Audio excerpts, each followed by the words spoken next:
قوتابیانی بە شاناوخۆیی زانکۆ و پەیمانگاکان لە زۆرێک لە شار و شارۆچکەکانی کوردستان بەدەستکەمی خزمەتگوزاریەکانەوە دەناڵێنن. قوتابیانی بە شاناوخۆیی لەیلا قاسمی کچان لە قەزای سۆران چەندین گرفتیان هەیە و بەهۆی نەبوونی جێگا و شوێن لە ژوورەکاندا بەشێک لە قوتابیان تەختەکەیان لە دەرەوەی ژوورەکان داناوە. هەر بۆیە داوا لە سەرۆکایەتی زانکۆی سۆران دەکەن کێشە و گرفتەکانیان چارەسەر بکات.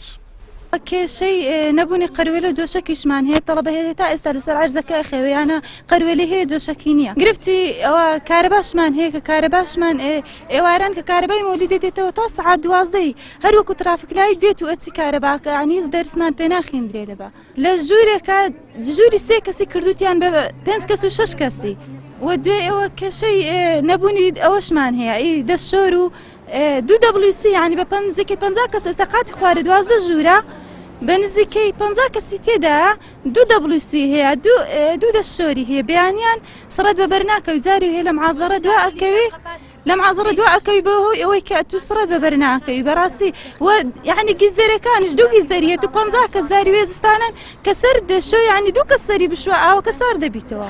ئێستا هاتیم یعنی جێم نیاوە هەر لەناو قاهایمە دوێنێ بوو کچەکە گریانی گۆ بەس یەک تۆز دێم بکۆنەوە با لێرە بمینەوە جیان نادایە یعنی ئەو مشکلەی زۆر گەورەیە هەندێکان قەڵەوێریانە ناو قاهایدانەیە ئەنیە ئاڵێن دەحنیمە لێرە بمینەوە. ئەگەرچی هەر قوتابیەک لە بەرامبەر وەرگرتنی بە شەناوخۆیی بڕی 50,000 دیناری لێ وەرگیراوە بەڵام زۆربەی ژوورەکانی ئەم بە شەناوخۆیی کچان لە سۆران 4 قوتابی یان 5 قوتابی تایە ئەمەش بووەتە گرفت بۆیان. هەروەها تەنها یەک چێشتخانەیان هەیە و وەک خۆیان باسی لێ دەکەن جاری وا هەیە تاوەکو نۆبەیان دەگاتێ خواردنی نیوەڕۆ دروست بکەن ئێوارە دادێ و کاتژمێر 5 ئێوارە نانی نیوەڕۆ دەخۆن. ئێستا کە بەڕستان هەموو ژوورەکانتان دێت عالیمەشتان دێت ئەو هەموو تەڵەبانە خەسەن جگە لەوەش یەک مەدبەخ دوو تەباغی کە هەندێک چاو ئیش دەکەن هەندێک ئیش ناکەن بێژگە لەوەش 50 تەڵەبەی لەسەر ئەمە سعات دوو بینەوە مەحقوڵ چییە هەتا سعات 4-5 ئێوارە مەنان نەخۆین. ئەگەر گلەیش ئەەکەین گلەیەکانمان وەرناگرن ئەگەر شتێکی نامەحقولیش بکەن هەموو دێنە سەرمان و قسەی ناشرین ناڕامان پێ ئەرێن ئەوە تەعالی تەلەبەی داخلیەکانی سۆرانە کە خۆی بە یەکەمی زانکۆکان ئەزانیت.